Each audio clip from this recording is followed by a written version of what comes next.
जी अस्सलाम वालेकुम, कैसे हैं जी सब लोग। प्रीवियस वीडियो के अंदर हमने देखा था कि पार्ट्स ऑफ स्पीच और रूल्स, इस पे हमने डिस्कशन शुरू करनी थी। तो आज हम बात करेंगे पार्ट्स ऑफ स्पीच के बारे में। आपने ये सारी चीज़ें हर लेवल पे, हर क्लास में, हर जगह पे पढ़ी होंगी। गूगल पे आपके पास मटेरियल मौजूद है, यूट्यूब पे आपने काफ़ी सारा मटेरियल सर्च किया होगा। लेकिन आज हम जिस तरीके से इसको कवर अप करेंगे, इंतहाई आसान मेथड है, इंतहाई आसान कॉन्सेप्ट है।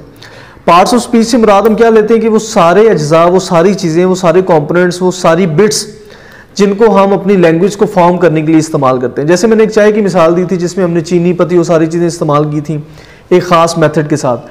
तो पार्ट्स ऑफ स्पीच सबसे पहले हमारे पास हमारे कंपोनेंट्स मौजूद होने चाहिए। हमें पता होना चाहिए कि कौन सी चीज़ क्या है, वो क्या फंक्शन करती है, वो क्या कर रही है एक फिक्रे के अंदर। फॉर एग्जाम्पल ऐसे I am going to college, मैंने ये एक पूरी फॉर्मेशन कही है। मुझे पता होना चाहिए कि इसमें I am going to college का जो हर कंपोनेंट है वो क्या है, उसका फंक्शन क्या है, वो यहाँ पे कर क्या रहा है, उसको नेम कैसे करना है। क्योंकि we name the things according to the function they perform. जो फंक्शन वो बिट परफॉर्म कर रही होती है, हम उसके अकॉर्डिंगली उसको नेम करते हैं कि ये नाउन है, ये वर्ब है, ये क्या है।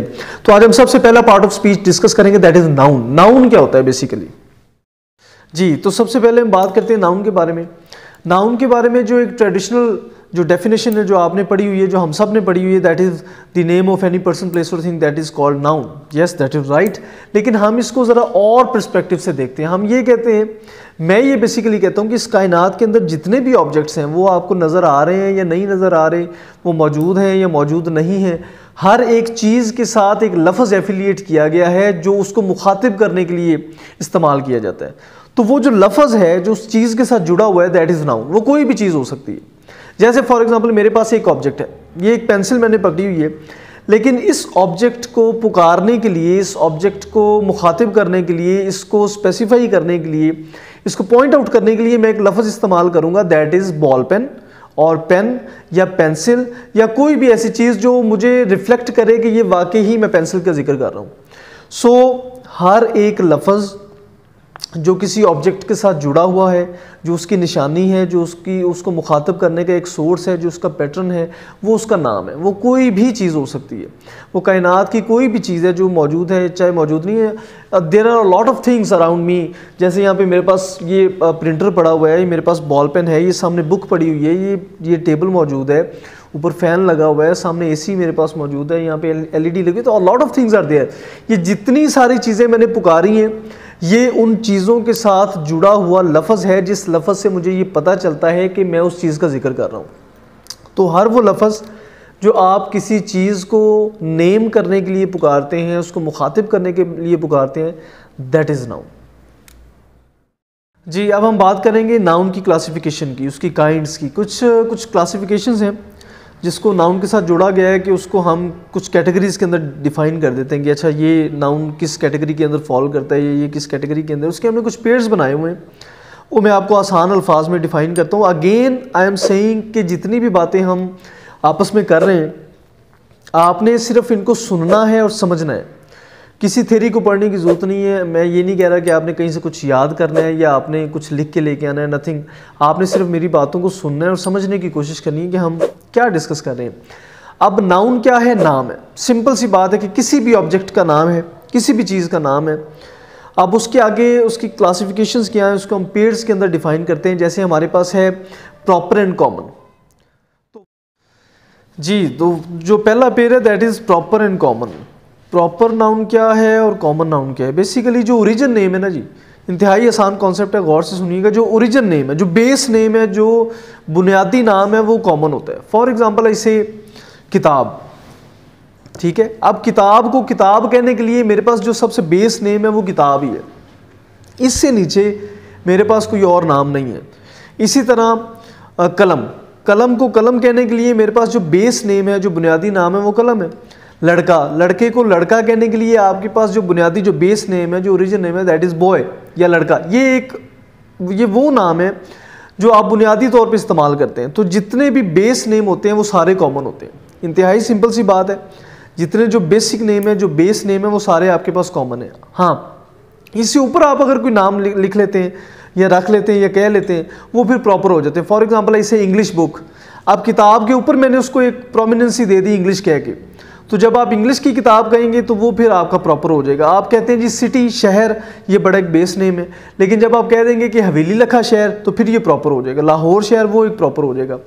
आप कहते हैं बॉय, आप कहते हैं कि लड़का, लड़का एक बेसिक नेम है, बेस नेम है, तो ये कॉमन है। जब आप कह देंगे अली तो आपने चूंकि उस लड़के से ऊपर एक नाम रखा है तो वो आपका फिर एक बेस नेम से हट के हो जाएगा, उसको हम काउंट करेंगे एज अ प्रॉपर नाउन। तो जो बेस नेम है वो आपके कॉमन है, उससे ऊपर आप जितने भी नाम उसके रखेंगे वो सारे प्रॉपर होते जाएंगे। जी, इसके बाद हमारे पास जो अगला पेयर है that is countable and uncountable. जिनको गिना जा सकता है, very simple, that is countable, उनको गिना जा सकता है। जैसे कि हम कहते हैं चेयर्स, चेयर्स को काउंट किया जा सकता है। आप कहते हैं पेंसिल्स, पेंसिल्स को काउंट किया जा सकता है।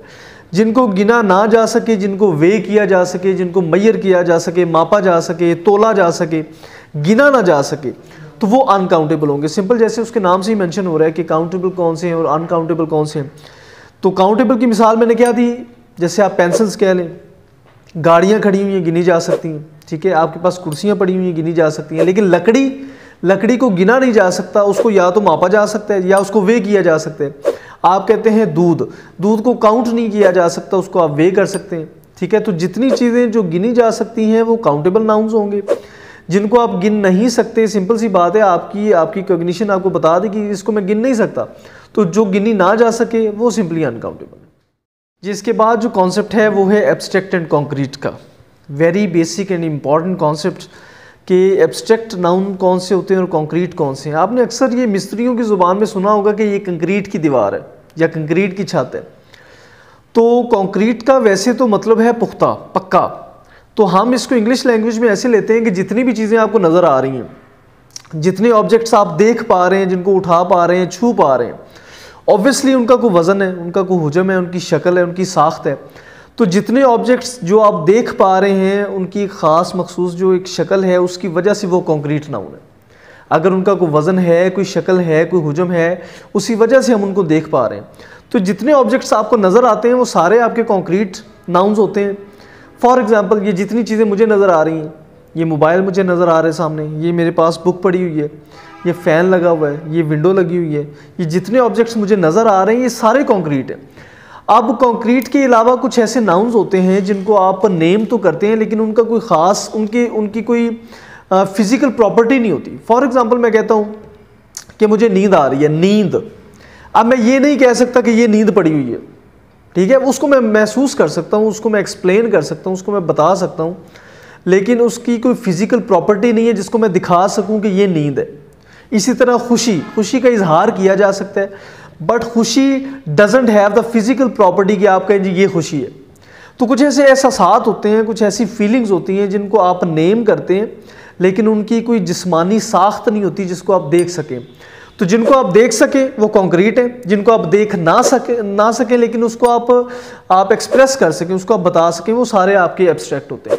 तो that is the major difference कि जो आप देख पा रहे हैं जिनकी फ़िज़िकल प्रॉपर्टी है वो आपके कॉन्क्रीट हैं, जिन नाउन्स की फ़िज़िकल प्रॉपर्टी नहीं है वो एब्स्ट्रैक्ट है। जैसे नींद का मैंने कहा, बहादुरी ले लें, खुशी ले लें, गम ले लें, ये सारे आपके एब्स्ट्रैक्ट नाउन्स हैं।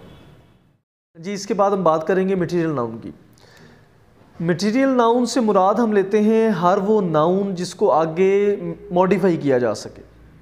फ़र्ज़ करें आप कहते हैं कुर्सी, आप कुर्सी को आगे मॉडिफाई नहीं किया जा सकता, जबकि अगर आप इसके मटेरियल की बात करें तो लकड़ी को मॉडिफाई करके कुर्सी बनी है। तो ऐसी जितनी चीज़ें, ऐसे जितने ऑब्जेक्ट्स, ऐसे जितने नाउन जो हैं जिनको आगे मॉडिफाई किया जा सके, जिनकी शक्ल को तब्दील किया जा सके, जिससे आगे कोई चीज़ बनाई जा सके, वो सारे मटेरियल्स के अंदर आते हैं। जैसे आप दूध की मिसाल ले लें, दूध से आप दही भी बना सकते हैं, दूध से आप चाय भी बना सकते हैं। लकड़ी की मिसाल ले लें, आप मेज़ भी बना सकते हैं, कुर्सी भी बना सकते हैं। इसी तरह सोने की मिसाल ले लें, आप रिंग बना सकते हैं, आप ईयर रिंग्स बना सकते हैं। तो ऐसी जितनी भी चीज़ें हैं, ऐसे जितने ऑब्जेक्ट्स हैं, ऐसे जितने नाउन्स हैं जिनको आप मॉडिफाई करके मज़ीद कोई चीज़ आगे बना सकें, वो सारे आपके मटीरियल नाउन्स के अंदर आते हैं। जी, आगे का जो कॉन्सेप्ट है दैट इज़ वेरी इम्पॉर्टेंट और थोड़ा सा क्रिटिकल भी है समझने में, तो इसको ज़रा गौर से सुनिएगा। That is collective noun. तो बेसिकली कलेक्टिव नाउन कहते किसे मैं इसको ऐसे एलैबोरेट करता हूँ कि कलेक्टिव नाउन एक बॉक्स नेम है। उस बॉक्स के अंदर काफ़ी सारी चीज़ें हैं जो कि एक जैसी खासियत रखती हैं। A collection of things having the same characteristic, that is what we call as collective noun. कि आप मखसूस चीज़ों को एक नाम दे देते हैं एक बॉक्स के अंदर पैक करके, उस बॉक्स को जो आप नाम देते हैं that is collective noun. For example ऐसे कि एक रूम है, उसके अंदर आपने 50 बच्चे बिठाए हुए हैं जो कि पढ़ने के लिए वहाँ पे आए हैं। हम उन सबको स्टूडेंट्स कहते हैं और उन स्टूडेंट्स के उस हुजम को, उस मॉब को हम एक नाम दे देते हैं कि ये क्लास बैठी हुई है, यानी कि हम उस सारे बॉक्स को एक नाम दे देते हैं दैट इज क्लास। तो क्लास उस सारे हुजम का कलेक्टिव नाउन हुआ। इसी तरह जितने फौजी हैं उनको आप एक नाम दे देते हैं, आप कहते हैं जी कि ये आर्मी है, ठीक है। तो फौजी हैविंग द सेम करेक्टरिस्टिक और आर्मी, उस सारे बॉक्स को एक नाम आपने दे दिया कि army is collective noun of soldiers. इसी तरह आप कहते हैं जी कि प्लेयर्स हैं, प्लेयर्स को आप एक नाम दे देते हैं टीम का। तो प्लेयर्स की सेम खासियत है, उस सेम खासियत की वजह से आप एक बॉक्स नेम रख देते हैं that is the team. So simple is कि जब आप हैविंग द सेम करेक्टरिस्टिक कुछ ऑब्जेक्ट्स को आप कुछ एक नाम सजेस्ट कर देते हैं उस बॉक्स को, तो वो बॉक्स नेम जो होता है दैट इज कलेक्टिव नाउन। आप उस बॉक्स को जब अनबॉक्स करते हैं, जब उसको खोलते हैं, तो उसके अंदर एक जैसी ही चीज़ें निकलती हैं। ये नहीं हो सकता कि 4 लोग फौजी हैं, 4 टीम के मेंबर हैं, 4 लोग सादा लोग हैं, तो आप सबको कलेक्टिव नाउन का एक को टैग दे दें, ऐसा नहीं हो सकता।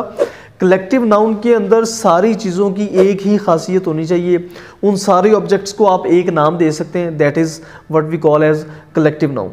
अब इसमें एक छोटा सा जो टेक्निकल पॉइंट है वो ये है कि कलेक्टिव नाउन को आप एज अ सिंगुलर फंक्शन करवाते हैं या प्लूरल फंक्शन करवाते हैं। देखिए पहले ये होता था कि कलेक्टिव नाउन को प्लूरल फंक्शन करवाया जाता था, बट इन मॉडर्न इंग्लिश हम कलेक्टिव नाउन को सिंगुलर भी फंक्शन करवाते हैं और प्लूरल भी करवाते हैं। देखिए जहाँ पे उम्मीद करता हूँ कि आप इस चीज़ को थोड़ा सा अंडरस्टैंड करेंगे, जहाँ पे भी आपका जो कलेक्टिव नाउन है वो किसी चीज़ पे इत्तफाक कर रहा है, वो इकट्ठा हो रहा है, वो डिस्पर्स नहीं हो रहा, उनके ख्यालात एक हैं, आप वहाँ पे कलेक्टिव नाउन को एज सिंगुलर फंक्शन करवा सकते हैं। फॉर एग्जांपल आई से the jury has decided this verdict unanimously, कि जो ज्यूरी है, ज्यूरी के अंदर क्या होता है, ग्रुप ऑफ जजेस होते हैं, तो ज्यूरी ने इस फैसले को मुत्तफिका तौर पे डिसाइड किया, ठीक है। अब यहाँ पे चूंकि ज्यूरी ने एक ही फैसला लिया इत्तफाक करते हुए, तो हमने ज्यूरी के साथ हैज़ पुट कर दिया जो कि सिग्निफाई कर रहा है कि ये एज अ सिंगुलर फंक्शन कर रहा है। आप इसको प्लूरल ले जाते हैं, मैं कहता हूँ कि the jury are divided on this verdict, कि इस फैसले पर जो ज्यूरी है वो सारी डिस्पर्स है, वो इख्तलाफ कर रही है, वो इस फैसले पर मुत्तफिक नहीं है। तो देखें जहाँ पे भी आपका कलेक्टिव नाउन डिस्पर्स हो रहा हो, आपको फील हो रहा हो कि ये एक पॉइंट के ऊपर इत्तफाक नहीं कर रहा, ये स्कैटर हो रहा है, वहाँ पे आप उसको प्लूरल फंक्शन करवा सकते हैं। और जहाँ पे आपको फील हो कि आपका कलेक्टिव नाउन किसी जगह पे मुत्तफिक है, एक ही जगह पे फंक्शन कर रहा है, उसको आप एज अ सिंगुलर फंक्शन करवा सकते हैं। तो ये फंक्शनली इसका थोड़ा सा टेक्निकल पॉइंट था जिसको आप थोड़ा सा अंडरस्टैंड कीजिएगा। अदरवाइज जो कलेक्टिव नाउन हो that is a box name, उस बॉक्स को जब अनबॉक्स करेंगे तो एक ही जैसी चीज़ें सामने आती हैं, तो जब आप उसको बॉक्स कर देते हैं और एक नाम रख देते हैं, उसको हम as a collective noun consider करते हैं।